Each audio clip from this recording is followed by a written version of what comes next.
AK64 எல்லா pre production வேலையும் முடிஞ்சிருச்சு. முழுசாக படப்பிடிப்புக்கு தயாராக இருக்கிறாங்க. அஜித் ஸ்ரீலீலா தான் இந்த படத்தில் நடிக்க போகிறதா ஒரு தகவல் இருக்குது. இப்போ திடீர்னு பார்த்தீங்கன்னா ஸ்ரீலீலா இந்த படத்தில் இல்லை, நயன்தாரா அந்த படத்தில் நடிக்க போகிறாங்க அப்படின்னு ஒரு ரூமர் பரவிட்டு இருக்கு. அது எதனால் அந்த ரூமர் வந்துச்சு அப்படின்னா, நயன்தாரா, விக்னேஷ் சிவன் எல்லாரும் போய் அஜித் துபாயில் சந்தித்தாங்க. ஸோ அதனால் இப்போ நயன்தாரா தான் அந்த படத்தில் நடிக்க போகிறாங்க அப்படின்னு ஒரு செய்தியுமே இருக்குது. ஆனால் பார்த்திங்கன்னா இது வரைக்கும் ஆதிக் ரவிச்சந்திரன் பண்ண படங்களுக்கு அனிருத் மியூசிக் இல்லாமல் இருந்துச்சு. குட் பேட் அக்லி கூட பார்த்தீங்கன்னா ஜிவி பிரகாஷ் பண்ணார். ஆனால் இந்த படத்துக்கு அனிருத் மியூசிக் பண்ண போகிறாரு. அனிருத் மியூசிக் பண்ணுறாரு அப்படின்றதுக்கு ஒரு சின்ன பின் கதை இருக்குது. அப்படின்னா என்ன அப்படின்னா, ஆனால் இந்த படம் பார்த்தீங்கன்னா முழுக்க முழுக்க வேறு மாதிரி, அதாவது ரணகலப்படுத்துகிற மாதிரியான ஒரு கதை, மாசான ஆக்ஷன் கதை. ஸோ வேறு மாதிரி இருக்கும் அந்த படம் அப்படின்னு ஒரு எதிர்பார்ப்பு இருக்குது. இன்னொரு பக்கம் பார்த்தீங்கன்னா தயாரிப்பாளர் இந்த படத்துக்கு இன்னும் முடிவாகலை அப்படிங்கிறாங்க. ஆனால் தயாரிப்பாளர் முடிவாயிட்டாங்க. அந்த தயாரிப்பாளர் அஜித் தான். அதாவது அஜித் தான் இந்த படத்தை தயாரிக்க போகிறாரு. சில கண்டிஷன்ஸ், அஜித் போடுற கண்டிஷன்ஸ் எப்போவுமே உங்களுக்கு தெரியும். அஜித் ஒரு கண்டிஷன் போட்டு அவர் அக்ரிமெண்ட்டில் போட்டு தான் படத்தை நடிப்பார். அதில் சில வேற்றுமைகள் இருக்கிறதுனால இந்த படத்தை நம்மளே முன்னிருந்து தயாரிச்சிடலாம் அப்படின்னு ஒரு முடிவுக்கு வந்துட்டார். ஆனால் ஒரு விஷயம் என்னென்னா, வேறு ஒரு பெரிய நிறுவனம் இந்த படத்தை தயாரிக்கிறதுக்காண்டி அஜித் பேசிகிட்டு இருக்காங்க. ஒருவேளை அந்த நிறுவனம், அதாவது யாருன்னு நான் சொல்லிடுறேன். அஜித் ரசிகர்களுக்கு இன்றைக்கி டபுள் ட்ரீட் கூட சொல்லலாம். ஒரு பக்கம் AK64 அப்டேட் இயக்குனர் கொடுத்துட்டாரு. இன்னொரு பக்கம் பார்த்தீங்கன்னா மங்காத்தா படத்தோட ரீரிலீஸ் 10 வருடங்களுக்கு முன்னாடி வெளியான படம். அந்த படத்துக்குமே பார்த்தீங்கன்னா பெரிய அளவில் ஓப்பனிங் இருக்குன்றாங்க. வெளிநாடுகளில் பல நாடுகளில் படம் ரிலீஸ் ஆகிருக்குது. நிச்சயமாக ஒரு அதிரி புதிரியான கலெக்ஷன் இருக்கும் அப்படிங்கிறதுல எந்த சந்தேகம் கிடையாது. அஜித்துக்கு சும்மா மார்க்கெட் டல்லாயிடுச்சு அப்படி இப்படின்லாம் பேசுகிறாங்கல்ல, அவங்களை எல்லாரையும் போய் இந்த மங்காத்தாவோட ரீரிலீஸ் ரோகிணி தேட்டரில், கமலா தேட்டரில் போய் பார்க்க சொல்லுங்கள். ஒரு ஷோ பார்க்க சொல்லுங்கள், அந்த வைப்பை பார்க்க சொல்லுங்கள். அப்போ தெரியும் இவருக்கு எவ்வளோ பெரிய செல்வாக்கு இருக்குது தமிழ்நாட்டில்.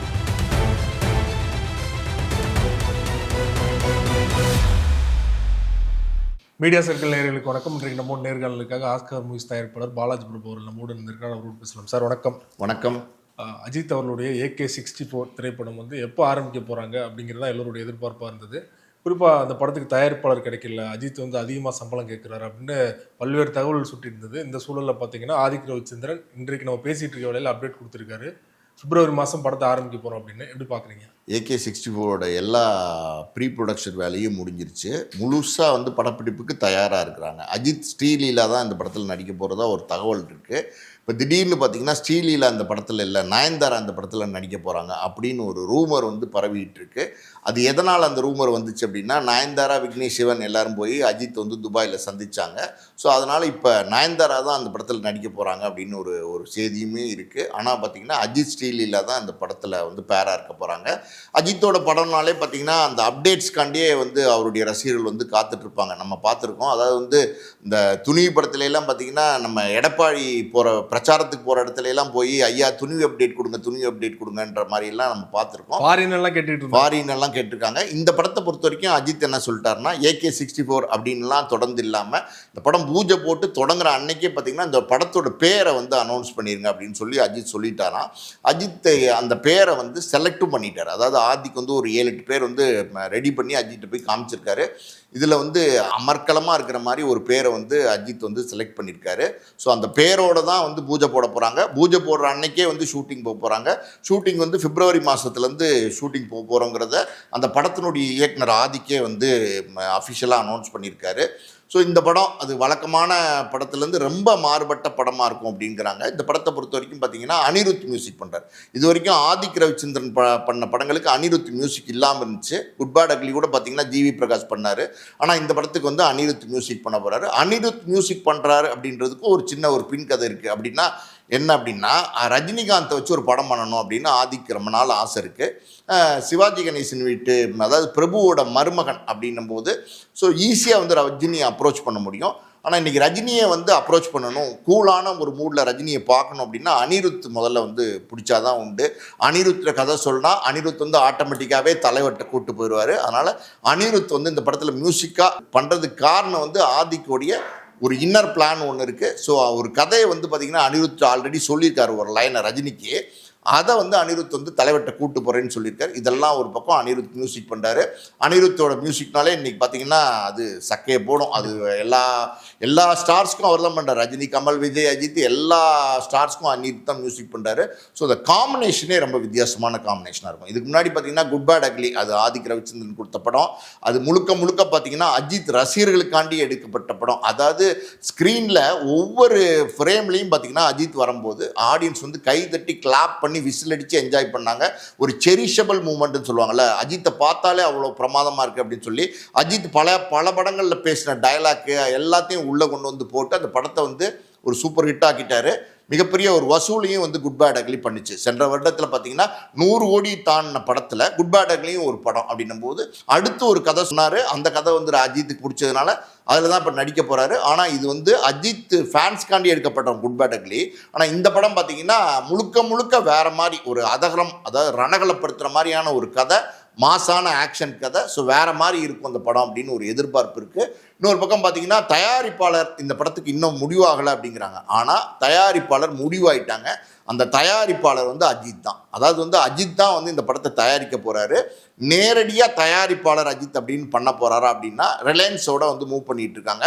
ரிலையன்ஸ் வந்து ஃபுல்லாக பேக்கப் பண்ண போகிறாங்க. அஜித்துடைய மேற்பார்வையில் இந்த படத்தை வந்து தயாரிக்கிறாங்க.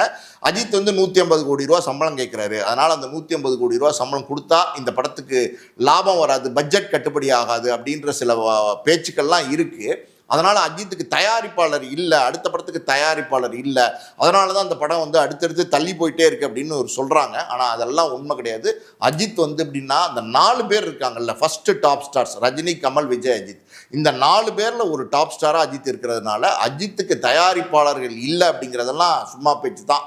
அதாவது அஜித் நடிக்கிறனாலே போதும், தயாரிக்கிறதுக்கு ரெடியாக இருக்காங்க. இன்னும் சொல்லப்போனால் பிராண்டு, ஒரு அஜித் மாதிரி ஒரு நடிகரை வச்சு படம் எடுக்கிறனாலே அது ஒரு ப்ரெஸ்டீஜ். அப்படின்னும் போது பல பேர் வந்து அஜித் படத்தை தயாரிக்கிறதுக்கு ரெடியாக இருக்காங்க. சில சிக்கல்கள் அந்த தயாரிப்பு நிறுவனமும் அஜித்துக்கும் அந்த டேர்ம்ஸ்ன்னு சொல்லுவாங்களா, அதில் சில கண்டிஷன்ஸ், அஜித் போடுற கண்டிஷன்ஸ் எப்போவுமே உங்களுக்கு தெரியும். அஜித் வந்து ஒரு கண்டிஷன் போட்டு அவர் அக்ரிமெண்ட்டில் போட்டு தான் வந்து படத்தை நடிப்பார். அதில் சில வேற்றுமைகள் இருக்கிறதுனால இந்த படத்தை நம்மளே வந்து முன்னிருந்து தயாரிச்சிடலாம் அப்படின்னு ஒரு முடிவுக்கு வந்துட்டார். ஆனால் ஒரு விஷயம் என்னென்னா, வேறு ஒரு பெரிய நிறுவனம் வந்து இந்த படத்தை வந்து தயாரிக்கிறதுக்காண்டி அஜித் பேசிகிட்டு இருக்காங்க. ஒருவேளை அந்த நிறுவனம், அதாவது யாருன்னு நான் சொல்லிடுறேன், ரிலையன்ஸ் தான். ஏன்னா வந்து இந்த கேம்பகோலா ஆடு வந்து ரிலையன்ஸ் தான் பார்த்தீங்கன்னா அந்த அஜித் கார் ரேசிங் கம்பெனிக்கு 18 கோடி ரூபா வருஷத்துக்கு ஸ்பான்சர் பண்ணுறாங்க. அஜித் வந்து கேம்பகோலா ஆடில் நடிச்சிருக்காரு. அஜித்கிட்ட நிறைய மனமாற்றங்கள் இருக்குது. அதாவது அஜித் வந்து ஊடகவியாளர்களை சந்திக்க மாட்டார். சமீபத்தில் ஊடகவியாளரை சந்திக்கிறாரு. ரசிகர்களை வந்து இப்போ நேராக சந்திக்க மாட்டார், ஃபோட்டோலாம் எடுத்துக்க மாட்டார். ஆனால் சமீபத்தில் பார்த்தீங்கன்னா மலேசியான்னு நினைக்கிறேன், ரசிகர்களை வந்து க்யூவில் நிற்க வச்சு ஒவ்வொருத்தங்களாக வந்து ஃபோட்டோக்கு போஸ்ட் கொடுத்தாரு. தனித்தனியாக எல்லாரோடையும் ஃபோட்டோ எடுத்துக்கிட்டார். ஏன்னா பொதுவாக இப்படி பிரபல நடிகர்கள் என்ன பண்ணுவாங்கன்னா, ஒரு 200-300 பேர் இருக்காங்கன்னா அப்படி டோட்டலாக நின்று ஒரு செல்ஃபி மாதிரி தான் எடுப்பாங்க. ஆனால் தனித்தனியாக அஜித் வந்து ஒவ்வொரு ரசிகரையும் கூப்பிட்டு ஃபோட்டோ எடுத்ததுங்கிறது அஜித்துக்கு நிறைய மனமாற்றங்கள் இருக்குங்கிறாங்க. அந்த மாதிரி ஒரு மனமாற்றம் தான் வந்து பார்த்திங்கன்னா கார் ரேஸை அஜித் ப்ரமோட் பண்ண நினைக்கிறார். ரொம்ப கார் ரேஸ் எப்படியாவது ப்ரமோட் பண்ணணும். ஒரு ஃபுட்பால், ஹாக்கி, கிரிக்கெட் மாதிரி கார் ரேஸும் எல்லாரும் விளையாடக்கூடிய ஒரு ரேஸாக இருக்கணும், ஒரு ஸ்போர்ட்ஸாக இருக்கணும்னு நினைக்கிறாரு. அதுக்காண்டி தான் வந்து அஜித் கடுமையாக உழைக்கிறாரு. அதுக்காண்டி தான் நிறைய ஊடகங்கள் பேட்டியும் கொடுத்துட்டு வராரு. ஸோ இந்த ரிலையன்ஸ் அம்பானி குரூப் கிட்ட கேம்பகோலாவில் நடிக்கிறதுக்கு இவர் சம்மதிச்சது, அதுக்கு ஸ்பான்சர்ஷிப் கொடுக்கறதுக்கு ஒத்துக்கிட்டது எல்லாமே பார்த்திங்கன்னா ரேஸை ப்ரமோட் பண்ணுறது தான். அஜித்தோட சுயநலத்துக்கு இல்லை. இந்த 18 கோடி ரூபாங்கிறது வருஷத்துக்கு கொடுக்குற பணத்தை வந்து வீட்டுக்கு எடுத்துகிட்டு போகிறாரா அப்படின்னா கிடையாது. அப்படின்றதுனால தான்.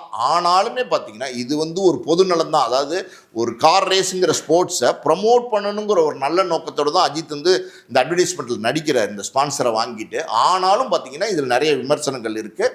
நம்ம ஒரு ரசிகர்களே விமர்சனம், ஆமாம், நிறைய விமர்சனங்கள் இருக்குது. நம்மளும் ஒரு என்னுடைய பார்வை அப்படின்னா, நேர்கொண்ட பார்வையாக சொல்லணும் அப்படின்னா, அதாவது அஜித் வந்து சில கொள்கைகளை வந்து பல வருடங்களை கடைபிடிச்சிட்டு இருக்காரு. இப்போ ரசிகர்கள் வேண்டாம் அப்படிங்கிறத எந்த நடிகனுமே முடிவெடுக்கல. ஒரு தமிழ் சினிமாவில் மட்டும் இல்லை, இந்திய அளவில் பார்த்தீங்கன்னா எந்த நடிகனும் ஒரு வளர்ந்து வர காலகட்டத்தில் ஒரு பெரிய ரசிகர்கள் வந்து தனக்கு கூடுற காலகட்டத்தில் வேண்டான்னு கலைச்சிருக்காங்களா அப்படின்னா கலைச்சதில்லை. அப்படி ஒரு தைரியம் எந்த நடிகனுக்காவது இருக்கா அப்படின்னா எந்த நடிகனுக்கும் இல்லை, எந்த டாப் ஸ்டாருக்கும் இல்லை. ஆனால் அஜித் வந்து அந்த ரசிகர்கள் வேண்டாம் அப்படின்னு ரசிகர் மன்றத்தை முழுசாவே கலைச்சாரு. ரசிகர் மன்றத்தை கலைச்சு கிட்டத்தட்ட 20 வருஷம் ஆச்சு. ஆனால் கலைச்சதுக்கப்புறம் பார்த்தீங்கன்னா ஒரு நடிகன் மேலே ஒரு வெறித்தனமான ஒரு பற்று, அதாவது கடவுளே அஜித்தேன்னு அஜித் போகிற இடங்கள்ல எல்லாம் கத்துற அளவுக்கு, போகிற இடங்கள்ல எல்லாம் கொண்டாடுற அளவுக்கு வந்து அஜித்தோட ரசிகர்கள் இன்னைக்கு வெறித்தனமான ரசிகர்களாக இருக்காங்க. நல்லா பார்த்துக்குங்க, ரசிகர் மன்றம் வேண்டான்னு கலைச்சதுக்கப்புறம் ஒரு நடிகனுக்கு இந்த அளவுக்கு வந்து ரசிகர்கள் வந்து கூடுவாங்களா கொண்டாடுவாங்களா அப்படின்னா ரஜித்துக்கு கொண்டாடுறாங்க. அஜித்துக்கு அப்படி ஒரு ஸ்பெஷல், அதாவது ஆடியன்ஸ் வந்து ரசிகர்கள் வந்து அந்த மாதிரி அஜித்தை கொண்டாடுறாங்க. அந்த வகையில் பார்த்தீங்கன்னா அஜித் ஒரு தைரியமான ஆள். நீங்கள் வந்து கலைஞர் கருணாநிதி அவர்கள் பங்கேற்ற மேடையிலே ஏறி எங்களை வலுக்கட்டாயமாக நடிகர்களை இந்த மாதிரி விழாக்களுக்கு வர சொல்கிறாங்க அப்படின்னு பேசினார். யாருக்கும் அந்த தைரியம் வராது, உண்மையிலுமே யாருக்குமே அந்த தைரியம் வராது. அப்போ அஜித்துக்கு ரொம்ப சின்ன வயசு, அப்பையும் வளர்ந்து ஒரு நடிகர் தான், ஆனால் தைரியமாக பேசினார். அன்றைக்கி நிறைய விமர்சனங்கள் வந்தது. அதுக்கப்புறம் அஜித் பேசினது தப்புன்னு சொன்னாங்க. அஜித்தே நேரடியாக கலைஞரை பார்த்து மன்னிப்பு கேட்டது, இதெல்லாம் தனிக்கதை. ஆனால் ஒரு மேடை, ஒரு முதலமைச்சர் இருக்கிறார் அப்படின்றது கூட நினைக்காம பேசினார். பார்த்தீங்களா, மனசில் இருக்கிறத பேசுறது அது இயல்பான அவருடைய கேரக்டர். ஸோ எல்லா விதத்துலையுமே பார்த்தீங்கன்னா அஜித் பொறுத்த வரைக்கும் அது எப்போவுமே போல்டாக இருந்திருக்கார். பாலா படம் நான் கடவுளே, அந்த நான் கடவுள் படத்தின் போது முடியெல்லாம் வளர்த்து ரெடியாக இருந்தார். ஆனால் சில கருத்து வேறுபாடு காரணமாக அதுலேருந்து விலகிறேன்னும் போது பாங்குற ஹோட்டலில் வச்சு பெரிய பஞ்சாயத்து நடந்துச்சு. இந்த படத்தில் நீங்கள் நடிச்சு தான் ஆகணும் அப்படின்னாங்க. நடிக்க முடியாதுன்னார். நடிக்க முடியாது அப்படின்னு அட்வான்ஸை திருப்பி கொடுத்துட்டு வந்தார். ஸோ எல்லா விதத்துலையுமே அஜித் வந்து ஒரு பாராட்டக்கூடிய ஒரு நபராக இருக்கார். அதே மாதிரி ப்ரொமோஷன் போக மாட்டேன், ஆடில் நடிக்க மாட்டேன்றதெல்லாம் வந்து அவருடைய கொள்கைகளாக இருந்துச்சு.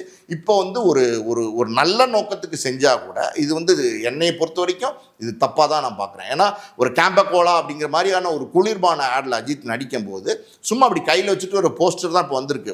இன்னொரு ஒரு வாரத்தில் பார்த்தீங்கன்னா அதனுடைய வீடியோவே வரப்போகுதுங்கிறாங்க. நிறைய பேர் நடிச்சிருக்காங்க.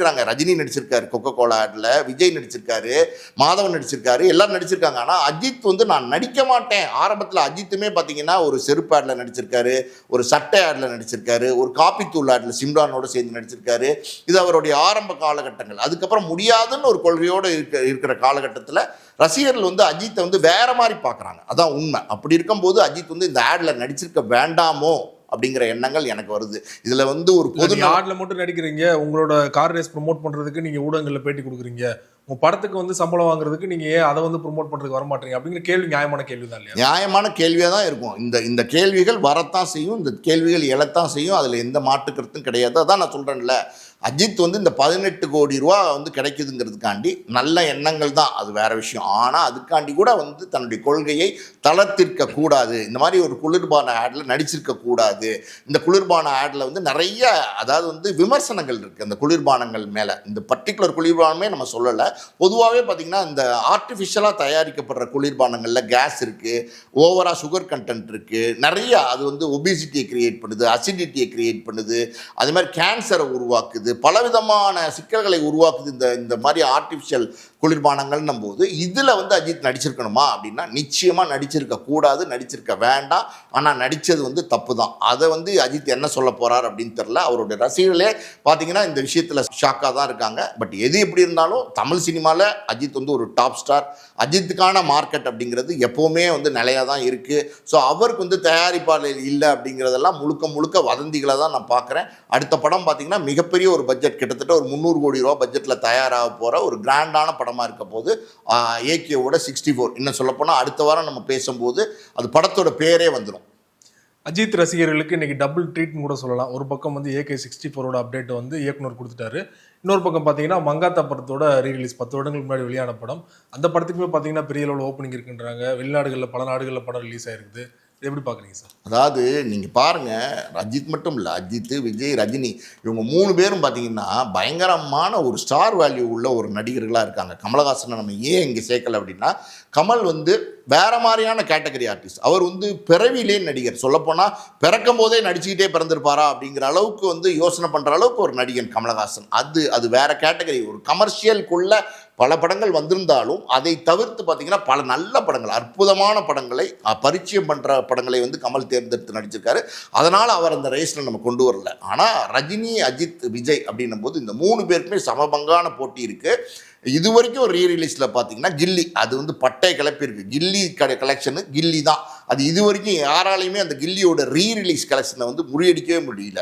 ஒரு ஒரு ஒரு நடிகர் அவர் ஒரு நடித்த படம் கிட்டத்தட்ட 15 வருஷம் 20 வருஷம் கழித்து வந்தால் கூட அது வேற மாதிரி ஒரு கலெக்ஷன் பண்ணும் அப்படின்னா, கிட்டத்தட்ட எனக்கு தெரிஞ்சு கில்லி ரீ ரிலீஸ் வந்து 35-40 கோடி ரூபா கலெக்ட் பண்ணிருக்கு வேர்ல்டு வைடு. அப்படின்னும் போது அது ஹையஸ்ட் கலெக்ஷன், டாப்பஸ்ட் கலெக்ஷன்.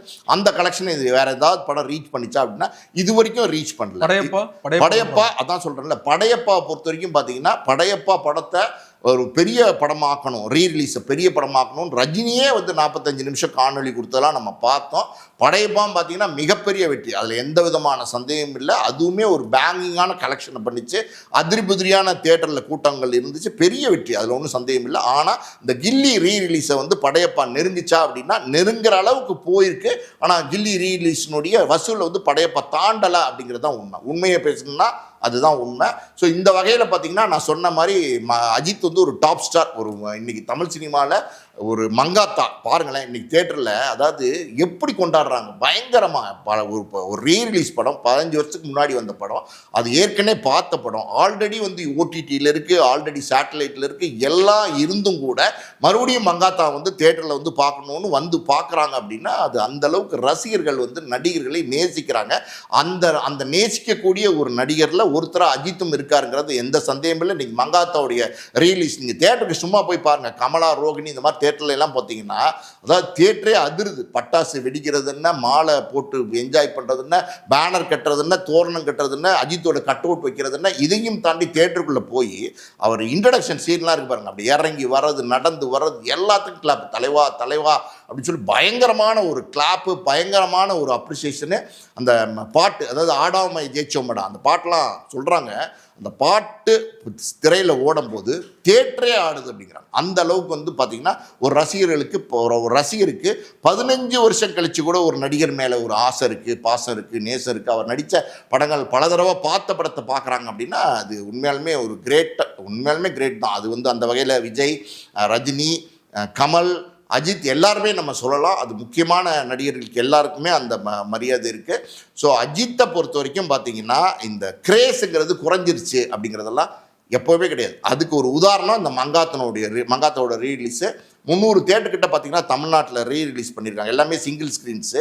இன்னொரு பக்கம் பார்த்தீங்கன்னா வேர்ல்டு வைட் ரிலீஸ் பண்ணியிருக்காங்க, கனடாவில் ரிலீஸ் பண்ணியிருக்காங்க, லண்டனில் ரிலீஸ் பண்ணியிருக்காங்க, யூஎஸில் ரிலீஸ் பண்ணியிருக்காங்க, சிங்கப்பூர், சிலோன்லேருந்து பல நாடுகளில், உலக நாடுகளில் வந்து படத்தை ரீ ரிலீஸ் பண்ணியிருக்காங்க. இங்கே தமிழ்நாட்டில் என்ன ரெஸ்பான்ஸ் இருக்கோ அதே தான் உலக நாட்டிலையும் ஒரு பெரிய ரெஸ்பான்ஸ் இருக்குது. இது நிச்சயமாக ஒரு பெரிய கலெக்ஷனை பண்ணும். அதாவது ரெஸ்பான்ஸ்ன்னு சொல்லுவாங்க, ஒரு படம் ரீ ரிலீஸ் ஆச்சுன்னா அந்த படத்துக்கு ரெஸ்பான்ஸ் எப்படி இருக்குது அப்படின்னா, தியேட்டர்லாம் பார்த்தீங்கன்னா முதல் நாளே வந்து புக்காக ஆரம்பிச்சு. இன்னைக்கெல்லாம் பார்த்தீங்கன்னா புக்கிங் கவுண்ட் இருக்குது பார்த்தீங்களா, நீங்கள் புக் மை ஷோ அதில் எல்லாம் போய் பார்த்தீங்கன்னா பறக்குது. ஒரு மணி நேரத்துக்கு வந்து 6000, 7000, 10,000 வந்து புக்கிங் கவுண்ட் எல்லாம் பறக்குது. ஸோ இது வந்து நிச்சயமாக இந்த ரிலே ரேஸில் பார்த்தீங்கன்னா இன்னைக்கு வரைக்கும் கில்லி தான் டாப். அதில் எந்த சந்தேகம் வாய்ப்பு இருக்குன்னு நினைக்கிறீங்களா? அது மிஞ்சறதுக்கான வாய்ப்புகள் நிச்சயமாக இருக்குது. ஏன்னா வந்து ரஜினிக்கும் அதே எக்ஸ்பெக்டேஷனோட படையப்பா ரிலீஸ் போது பார்த்தோம். ரஜினியோட பர்த்டே வேறு அன்னைக்கு, அது பயங்கரமான ஒரு பரபரப்பை ஏற்படுத்தி பெரிய கலெக்ஷனை பண்ணிச்சு. இப்போ மங்காத்தாவை பொறுத்த வரைக்கும் பார்த்தீங்கன்னா இன்றைக்கி தான் ரிலீஸ் ஆகிருக்கு. இன்றைக்கி இருக்கிற ரெஸ்பான்ஸை பார்த்தீங்கன்னா நிச்சயமாக இதுவும் வந்து ஒரு கில்லியை நெருங்கின ஒரு கலெக்ஷன் வரும். கில்லியை தாண்டுமா அப்படின்னா அது நம்ம பொறுத்துன்னு தான் சொல்ல முடியும். ஏன்னா என்ன ஓட போகுதுங்கிறது நமக்கு தெரியல, இன்றைக்கே நம்ம அதை முடிவு பண்ண முடியாது. ஆனால் நிச்சயமாக ஒரு அதிரிபுதிரியான கலெக்ஷன் இருக்கும் அப்படிங்கிறதுல எந்த சந்தேகம் கிடையாது. அஜித்துக்கு வந்து சும்மா மார்க்கெட் டல் ஆயிடுச்சு அப்படி இப்படின்லாம் பேசுகிறாங்கல்ல, அவங்கள எல்லாரையும் போய் இந்த மங்காத்தாவோட ரீ ரிலீஸு ரோகிணி தேட்டரில், கமலா தேட்டரில் போய் பார்க்க சொல்லுங்கள், ஒரு ஷோ பார்க்க சொல்லுங்கள், அந்த வைப்பை பார்க்க சொல்லுங்கள். அப்போ தெரியும் இவருக்கு எவ்வளோ பெரிய செல்வாக்கு இருக்குது தமிழ்நாட்டிலேயும். ஒரு பக்கம் அஜித் ரசிகர்கள்லாம் மங்காத்தா ரிலீஸை கொண்டாடிட்டு இருக்காங்க, இன்னொரு பக்கம் வந்து விஜய் ரசிகர்கள் தெரி படம் வெளியாகும்னு எதிர்பார்த்தாங்க. அஜித் விஜய் கிளாஸ்னாலே வேற லெவலில் இருக்கும். ஸோ இந்த படம் ரீ ரிலீஸில் ஒரு கிளாஸ்ங்கிறது பெரிய லெவலில் எதிர்பார்த்தாங்க. தானு அவர்கள் வந்து இந்த படத்தை ரிலீஸ் பண்ண மாட்டேன்னு சொல்லிட்டார் இல்லையா? ஸோ அதுவுமே ரிலீஸ் ஆயிருந்தா எப்படி இருந்திருக்குன்னு நினைக்கிறீங்க? எனக்கு தெரிஞ்சு ரீலீஸ் இருந்தால் இந்த அளவுக்கு ரெஸ்பான்ஸ் கிடைச்சிருக்காதுங்கிறது தான் உண்மை. காரணம் என்ன அப்படின்னா, விஜய் ரசிகர்கள் வந்து பார்த்தீங்கன்னா அந்த ஜனநாயகன் படத்தை பார்க்கணும் தான் இன்றைக்கி வெறித்தனமாக இருக்காங்க. அதாவது தெரிய விட வெறியாக வந்து ஜனநாயகன் படத்தை பார்க்கணுன்னு ஒரு வெறித்தனமாக வந்து விஜய் ரசிகர்கள் காத்துட்ருக்காங்க. அதில் பல முட்டுக்கட்டைகள், அதாவது இது அஜித்துக்கு என்ன அளவுக்கு மார்க்கெட் இருக்கோ அதே மாதிரியே வந்து செல்வாக்குள்ள ஒரு நடிகர் விஜய், அவருடைய ரீ ரிலீஸ் படம் இல்லை புது படம் வரணும் அப்படின்னும் போது அது வந்து எதிர்பார்த்தாங்க. ஜனவரி 9 வரப்போகுது, பட்டையை கிளப்ப போகுது, வேற மாதிரி இருக்க போகுதுன்னு நீங்கள் பார்த்தீங்கன்னா தேட்டர்ல எல்லாம் பார்த்தீங்கன்னா பேனர் வச்சு, வினைல் வச்சு, விஜயோட போஸ்டர்ஸ் வச்சு எல்லா கொண்டாட்டத்துக்கு, திருவிழா கொண்டாட்டத்துக்கு ரசிகர்கள், விஜய் ரசிகர்கள் ரெடியாக இருந்தாங்க ஜனநாயகன் ரிலீஸ்க்கு. ஆனால் அதில் பல முட்டுக்கட்டைகள், அதாவது வந்து சென்சாரில் வந்து இந்த சர்டிஃபிகேட் எப்போ கிடைக்கும்னே தெரியாத அளவுக்கு பார்த்தீங்கன்னா நீதிமன்றத்துக்கு போய், சுப்ரீம் கோர்ட்டு போய், அது இதுன்னு ஏகப்பட்ட சிக்கல்கள் இருக்கணும் போது இதில் நிறைய அரசியல் நெருக்கடிகள் இருக்குங்கிற மாதிரி பேச்சுக்கள் எல்லா பக்கம் இருக்கிறதுனால விஜயோடைய ரசிகர்கள் பெரிய ஒரு ஏமாற்றத்தில் இருக்காங்க. இன்னொரு பக்கம் பார்த்தீங்கன்னா சிபிஐயில் வந்து விசாரணை அது இதுன்னு தொடர்ந்து விஜய் வந்து அலக்களிக்கப்படுகிறார். ஏன் வந்து சிபிஐ வந்து டெல்லிக்கு கூப்பிட்டாங்க, சென்னையிலே வந்து விசாரிச்சிருக்கலாமே, இப்படி நிறையா வந்து விஜயோடைய ரசிகர்கள் மனசில் கேள்விகளும் குழப்பங்களும் இருக்கிறதுனால விஜயோடைய ரசிகர்களை பொறுத்த வரைக்கும் இன்னைக்கு அவங்க பார்க்கணும் ஆசைப்படுற படம் ஜனநாயகன். ஜனநாயகன் வரணும், ஜனநாயகனை பார்க்கணும், ஜனநாயகன் வரணும், ஜனநாயகனை பார்க்கணும். இதுதான் இன்றைக்கி வந்து பார்த்திங்கன்னா அவங்களுக்கு வந்து ஒரு தேசிய கீதம் மாதிரி மனசில் எழுந்துக்கிட்டே இருக்குது. அப்படி இருக்கும்போது இப்படிப்பட்ட ஒரு சூழ்நிலையில் தெரி வந்து ரீரிலீஸ் ஆயிருந்தால் ஒரு கொண்டாட்ட மனநிலையில் அவங்க இல்லை. அப்படின்னும் போது கொண்டாட்ட மனநிலைக்கு போய் தேட்டரில் இவ்வளோ பெரிய ரெஸ்பான்ஸ் கொடுத்துருப்பாங்களா அப்படின்னா கொஞ்சம் டவுட்டு தான். ஆனால் வேற ஒரு சந்தர்ப்பத்தில் தெரிய வரும்போது நிச்சயமாக அது தெரிக்க விடும், அது வேற. ஆனால் இன்னைக்கு உள்ள சூழ்நிலை தான் நான் சொல்கிறேன். மங்காத்தா ரீ ரிலீஸ் AK 64 தொடர்பாக பல்வேறு தகவல் எங்களோட பயன்படுத்திங்க. மிக்க நன்றி சார். நன்றி.